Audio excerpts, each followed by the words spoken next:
અને હવે પાકિસ્તાન પર ડિપ્લોમેટિક સ્ટ્રાઇક બાદ ડિજિટલ સ્ટ્રાઇક કરવામાં આવી। પહેલગામ હુમલા બાદ ભારત સરકારે મોટી કાર્યવાહી કરી અને પાકિસ્તાની 16 જેટલી યુટ્યુબ ચેનલ્સ પર ભારતમાં પ્રતિબંધ મુકાયો છે। ગૃહ મંત્રાલયની ભલામણ બાદ કેન્દ્ર સરકારે નિર્ણય કર્યો।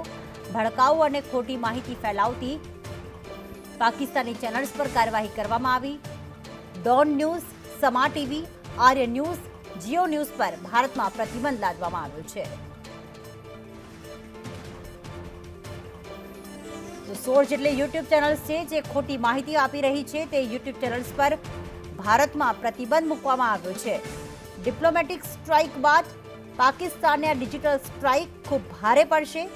સમા ટીવી છે, જે અલગ અલગ ન્યૂઝ છે તે ન્યૂઝ હાલમાં તેમાં પ્રતિબંધ મૂકવામાં આવ્યો છે। જૂઠાણા ફેલાવીને ડોન ન્યૂઝ જે છે એ ખોટી માહિતી આપી રહી છે તેના ઉપર પણ પ્રતિબંધ લાદવામાં આવ્યો। આ ઉપરાંત સમા ન્યૂઝ પર પણ પ્રતિબંધ।